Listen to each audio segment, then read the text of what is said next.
In one village just east of the Black Hills, there was a woman named Luta, or Red Shawl. She had married a man who was a good provider and had a good reputation. No children were born to them for many years. Then she bore a son. So she was surprised when her husband announced that he would take a second, younger wife. An old man and woman in another village had raised a granddaughter after both her parents had frozen to death in the blizzard.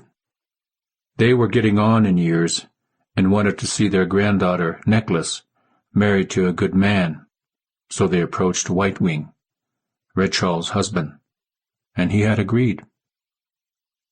Red Shawl never once thought that she would have to share her husband with another woman, although as first wife, the sits-beside-him wife, she would be able to say how her lodge should be cared for. She was still jealous. When White Wing left to bring home the new wife, Red Shawl packed a few belongings and the bows and arrows he had made for her and stole away in the night. She tossed scraps of meat to the camp dogs so they wouldn't bark and alert the night sentinels posted around the encampment.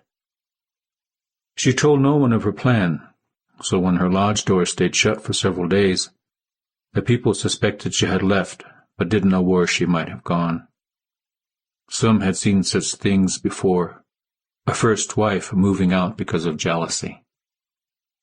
Red Shawl traveled east, intending to stay with a cousin who was part of a band living just west of the Great Muddy River. That village meant many, many days of travel. But like all Lakota women of her day, Red Shawl was strong and resourceful. She knew how to hunt, how to be watchful of enemies, and how to pitch a safe, hidden night camp. She could not travel fast because she was carrying her weapons, a large rawhide case filled with food, and her infant son in his cradleboard. He wasn't heavy, but he did need to suckle her breasts, so she would have to stop often to feed him. After a few days' travel, she decided to make camp for a day, mainly to rest her tired feet. Between the sheltering branches of 2 buffaloberry thickets high on a slope, she made a cozy camp and spent the day playing with her son. She was still confused over her husband's marriage to a second wife, and her heart was broken, but she tried not to think about that. In the afternoon, a warm breeze sang them both to sleep. Toward sundown, a deep rumble of thunder woke her, and Red Shawl saw that dark, gray storm clouds had taken away the blue sky. Lightning flashed within the thick, folded clouds and turned the breezes into angry, gusting winds that suddenly bent the buffaloberry thickets and shook them about. Red Shawl gathered her things and decided to look for better shelter from the rain she knew would come. She remembered a low thicket of chokecherry not far away and hurried toward it. A summer thunderstorm is the most powerful of the beings that live above the prairie country, second only to the great twisting winds that can uproot great trees and fill the skies with their terrible blackness. Red Shawl had never seen such a wind, but was fearful that she might. She had to bend into the gusts to keep from falling and turn away from the wind as leaves stung her face. She covered her baby's cradleboard as small branches flew like arrows and dust stung her eyes. An angry gust tore her food pack away from her and tossed it a long stone's throw, nearly pulling the cradleboard away too. She crawled the last few paces to a low thicket, covering her baby with her body to protect him from the wind that was now a steady roar in her ears. Her food gone, her weapons lost, she pushed into the thicket and curled up in a ball with her back to the wind.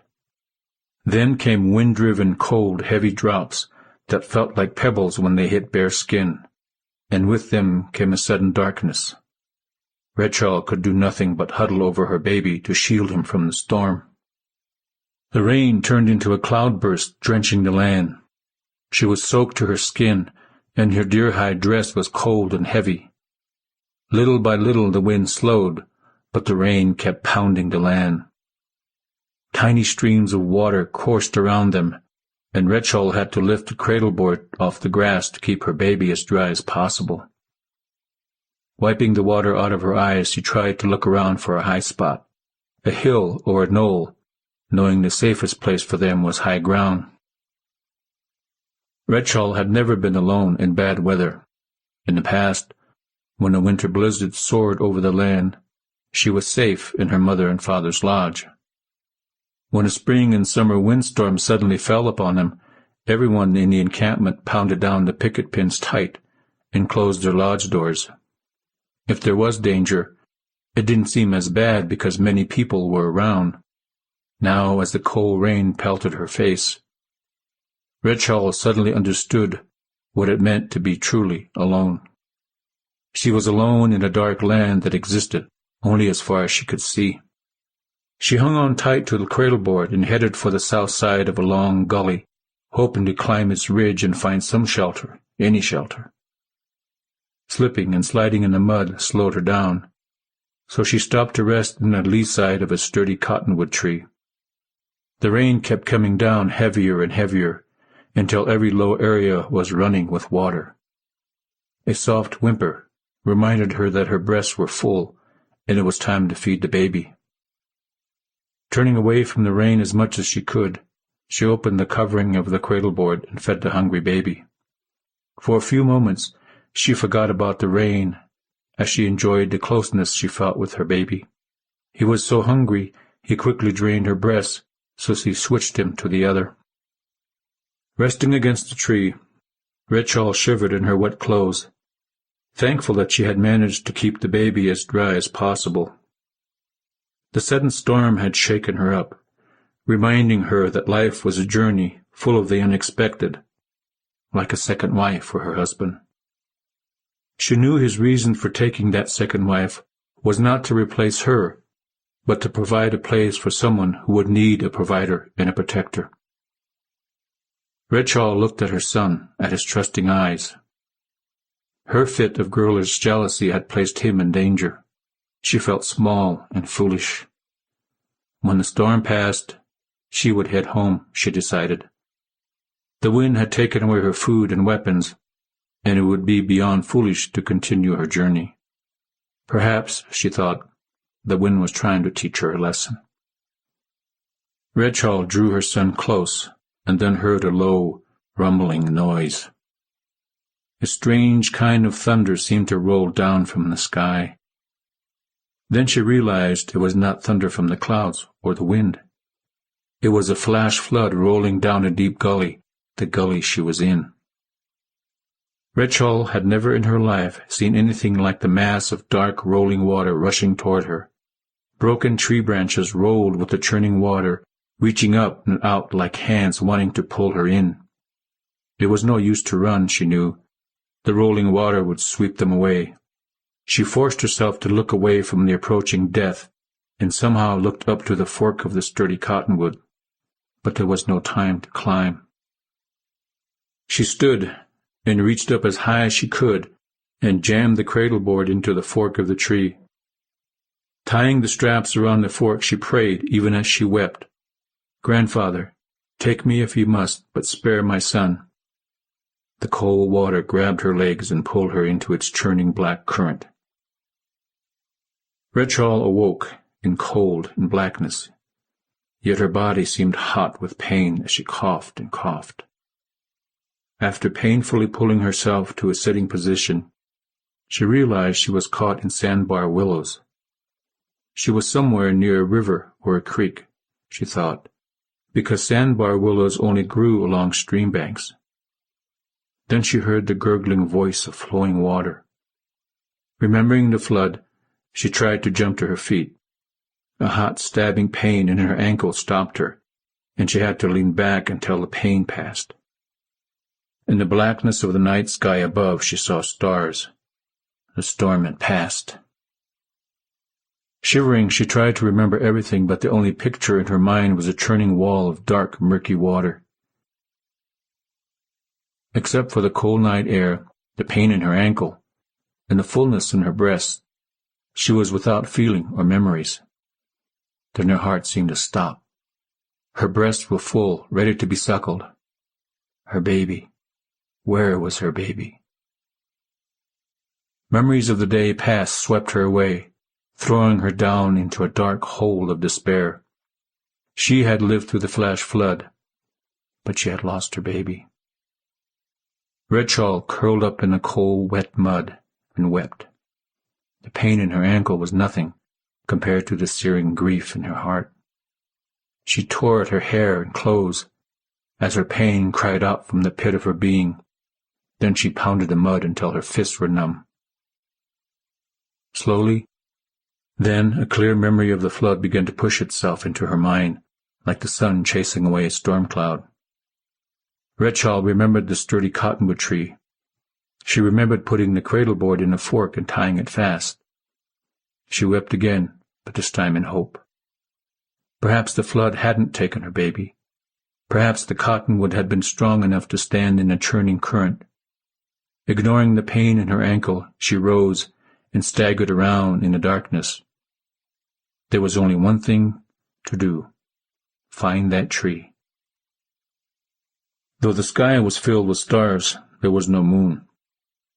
As her mind began to clear, she could hear coyotes barking all around her, then wolves howling far away. There were other things in the darkness that were far more dangerous than coyotes or wolves. Bears were known to maim and kill two-leggeds, likewise the great cat. All the more reason to find her baby. Red Shawl heard the birds beginning to awaken, then noticed a pale glow over a horizon. Dawn was approaching. That meant she had been knocked out for most of the night, and she wondered how far the flood had carried her. Slowly the light grew, and shadows took the shapes of hills and trees. Waiting was difficult, but she knew it would be wiser to be patient until there was more light. She was glad to know which way was east. Light gave her a chance to look at her injured ankle. It was badly sprained, though she couldn't remember how. Somewhere in the hazy distance she heard the bellow of a bull buffalo and the trilling call of a red-winged blackbird's morning song. Life started new each day, and Red Shawl prayed her baby was somewhere, alive. Hawks took to the sky and soared on the cool morning breezes. A river was close because the valley was full of trees, and the mist from its waters hung above them, but she couldn't recognize the land. She was far from home, though like all Lakota she was a good traveler, always looking at her back trail, something she had been taught as a girl. She would have recognized country she had passed through. Immediately, she looked around for the slope with the sturdy cottonwood, hoping that she had not been swept far from that, but she could see nothing familiar. As the first rays of the new sun hit her face, she stood and turned west. There were some realities in her favor. The storm had come from the west, and the cottonwood tree in which she had put her baby had been on the east-facing slope. The flood had come down from the west and had swept her downslope to the east toward the river. Behind her the river was flowing north. She could have been swept into it somewhere to the south to her left, and carried along by its flood-swollen current to where she had awakened. Rethinking all of this, she turned her limping steps to the south. Red Shawl ignored the hunger in her stomach. A gentle morning breeze chilled her, but helped to dry out her dress. She was barefoot and bare-legged, her moccasins and leggings taken by the flood. Grabbing a broken branch, she used it as a walking stick. She kept a steady pace, knowing she couldn't walk fast with her injured ankle. At mid-morning, she stopped at a cool spring and drank its clear water. The day was warming, and it gave her renewed hope. Close to midday, she paused to rest her ankle, and realized she had reached a gully that had been flooded. Great piles of broken branches and flattened grass silently told the story of yesterday's flash flood. She gasped as she recognized the sturdy cottonwood. Ignoring her throbbing ankle, she tried to run, but even as she drew near to the tree, she saw that its branches held no cradleboard. Perhaps, she tried to reason, this isn't the tree. but the torn-up gully could not be mistaken. She reached the tree and knew she had been here. She knew that she had placed her son in the right fork and tied his cradle board to it. There was nothing here. Red Shawl fell to the ground and wept. If only she had stayed home. If only she had not gotten angry over her husband's second wife. Wiping away her tears, she stood and followed the path of the flood, looking for the cradle board with her son in it. The path of destruction was easy to follow. She had been swept along here, and she wondered how it was that she was still alive. At the river's edge, she turned and followed it north. When the sun was low in the western sky, she had returned to the spot she had awakened. She had not eaten, and had taken water only once, but she didn't care. She wanted to die. Like the day before, clouds rimmed over the western horizon, but this day they were white and billowy, not low and dark. Resting against a small oak, Red Shawl wept quietly. You who live in the clouds, she prayed, take pity on my son. He is so small and helpless. Take his spirit up to grandfather, and if you would be so kind, I want to be with my son. Red Shawl cried herself to sleep. She awoke just after sundown to a strange feeling in her full breast, reminding her of her mind-numbing loss. Night was coming as she wept again, great sobs shaking her body. Mercifully, the weariness of her body, weak from hunger, dragged her into sleep. A frightening dream of dark swirling water woke her sometime in the night. To the west was a distant rumble of thunder and flashes of lightning. She immediately recalled her situation and fell into despair, knowing that she had failed as a mother and a wife. You who live in the clouds, she prayed once again as thunder rolled beyond the horizon. Be kind to my son. Take him where it is safe. She thought that she would never be remembered as a good woman, but as a foolish and jealous one who caused the death of her own son. In her mind she could see him, his dark eyes looking up at her with trust. It was all that she would ever have of him. The honorable thing to do was go back to the village, she thought, and tell White Wing that her foolishness had killed their son. Even if he were to forgive her, she could never forgive herself. Though he was a good man, Red Shawl knew it was not likely that White Wing would welcome her back. It would be more likely that she would be banished from the village and forced to wander alone for the rest of her life. Once more, the soft, round little face of her son appeared in her mind. She could hear his soft voice, too. Perhaps that's what grief did to someone, she thought, as she wept quietly. When she finally calmed herself, she heard the soft voice again. In her despair, she reached out and touched something in the darkness. Lightning flashed, and in that instant of light, she saw the cradle board and heard her son cry out in hunger. Disbelief tormented her. She expected the image of her son to fade away in the next heartbeat, but it didn't. Instead, he cried out again. With a shout of joy, she grabbed the cradle board and breathed on his tiny face. He was there. Red Shawl's joy knew no bounds. Thank you, grandfather, she cried. Thank you, you who live in the clouds. She unwrapped him from the cradle board and fed him. He eagerly suckled her breast, filling what seemed his bottomless hunger. Then she took him into the water and they bathed together. They slept on a grassy slope, caressed by a warm breeze. In the light of a new day, they began their journey home. Sometime on the second day, White Wing appeared, and Red Shawl was overjoyed yet again.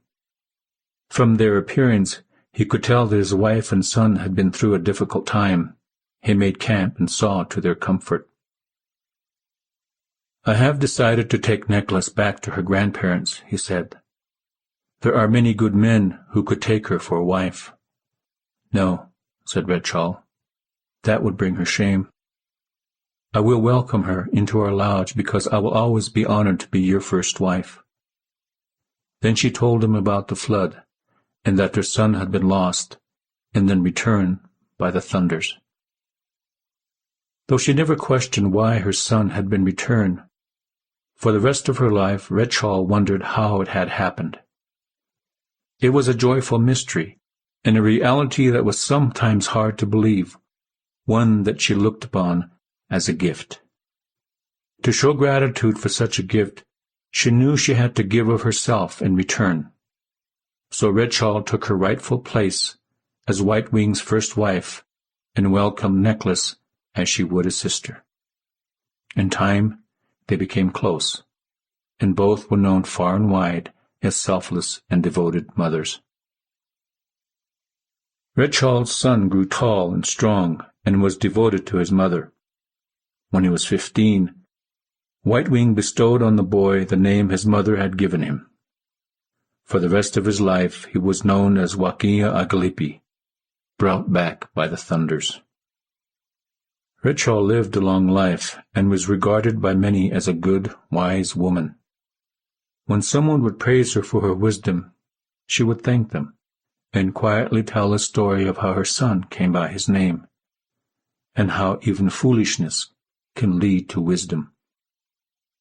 Those who knew her would listen in the spring and summer, especially when the thunders rumbled and lightning flashed inside the great rolling clouds.